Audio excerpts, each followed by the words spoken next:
This guided visualization is about strategizing for disruption. It's a collaborative action planning with insights. Take a deep breath and imagine yourself in your office, transformed into a collaborative war room. As a CEO of a leading digital brand, you face a crucial mission, charting a course through the ever-evolving landscape of technological disruption. A sense of determination washes over you as you stand beside your trusted advisor. I will guide you through this, ready to tackle this challenge together. Tonight, you will embark on a strategic planning session that will set the direction for your company across 3 distinct horizons. The short term, 0 to 1 year, navigating immediate threats and opportunities. The midterm, 1 to 3 years, building resilience and adaptability. The long term, 3 years, shaping the future of your brand. Now, with the marker in hand, you approach a large whiteboard in your office, ready to co-create an action plan for each horizon. Let's look at the short term. We will go through some questions and suggestions you might consider. The first one, embracing continuous learning.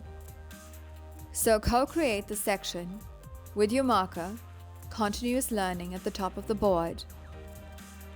Together, visualize drawing arrows branching out, each representing a strategic initiative.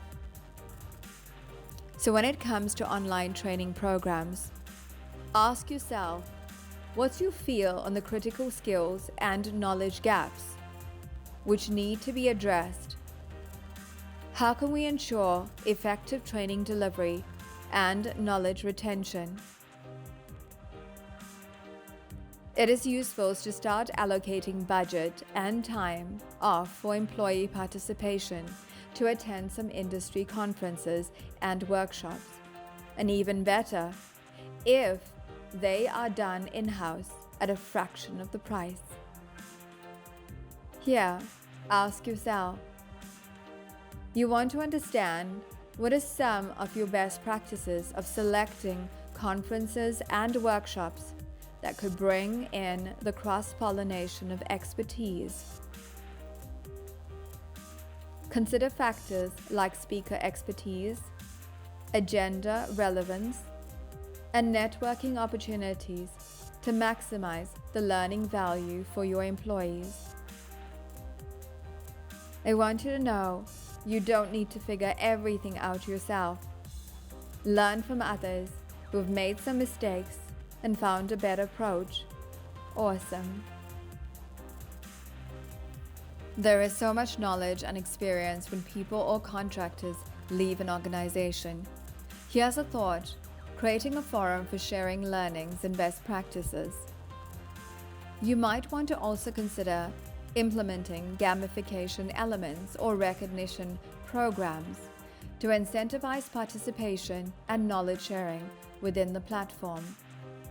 And this can encourage active engagement and foster a culture of continuous learning. Last, within the section, experimentation time. Have you thought about creating a space, a safe one, for experimentation where employees feel comfortable taking risks and learning from failures? It's about still creating that psychological safety. Consider establishing an innovation hub or providing dedicated resources to support employee-driven exploration. Ask yourself, how much time can you realistically allocate for experimentation? And what resources and support can we provide to facilitate meaningful explorations. Let's now go to identifying disruptive threats and opportunities. Picture yourself drawing lines connecting this section to various external factors, strategically analyzing their impact. There is going to be emerging technologies. So what potential applications of these technologies in this industry exist? What might they impact? How might they impact our current business model and customer needs? Here's an insightful recommendation. Conduct scenario planning exercises to explore how different potential applications of these technologies might impact your industry and business model. So this proactive approach helps you identify both potential threats and opportunities early on. Ask yourself, how often can you reasonably do this? Do you have the expertise in-house? Yes, the competition is always going to match you and beat you at your game. So you want to consider going beyond simply observing competitors' actions. What are your competitors' strategies regarding these emerging technologies? What potential threats or opportunities can we identify based on their actions?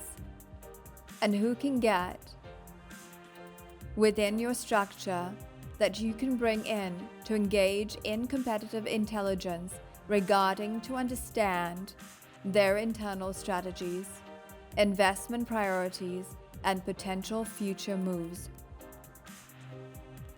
You will see that this deepens your understanding and allows you to anticipate their actions and develop more effective counter strategies. The last one in the section.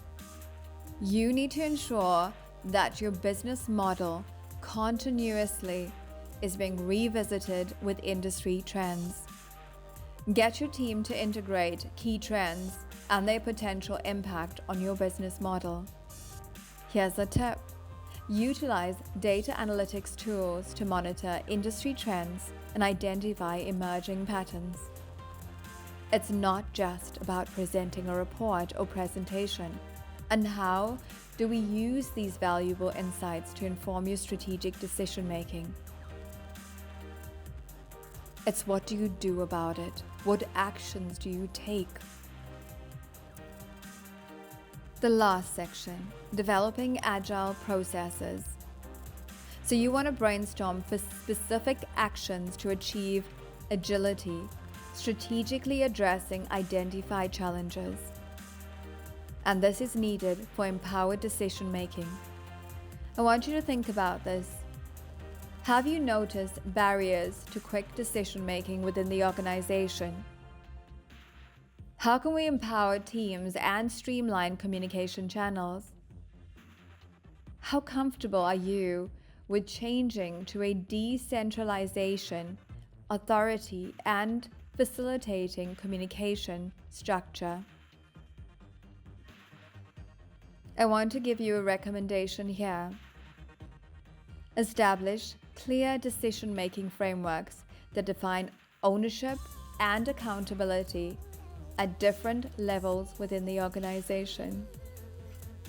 This empowers teams, and yours definitely, to make timely decisions without unnecessary delays, driving proactively and de-risking initiatives. I understand there will always be bureaucratic hurdles. What's one way to smooth that out? You want to ask yourself here, what specific approval processes can be streamlined to eliminate or expedite decision-making and implementation? So with the right governance in place to get things over the line, timeously, you can be in a better position. I'm a firm believer in good collaborative tools. There are lots of them to brainstorm for efficient communication and decision making. So here, you want to ask yourself, what specific functionalities are essential for you in collaboration tools to meet your business needs? We want to consider ease of use, real-time communication capabilities, and the integration with existing systems to ensure effective collaboration across your teams. Does this sound like a workable framework for the short term and moving forward? We are now coming to the end of this guided visualization. You feel a surge of confidence, knowing your company is going to be more well-equipped to navigate immediate challenges of disruption as you follow those steps. With renewed focus, you continue to create the action plan for the midterm and long-term horizon, strategically connecting the dots on the whiteboard together. Now, I want you to take a deep breath and slowly open your eyes, carrying the momentum and clarity gained from this collaborative action planning session into your meeting tomorrow to tackle these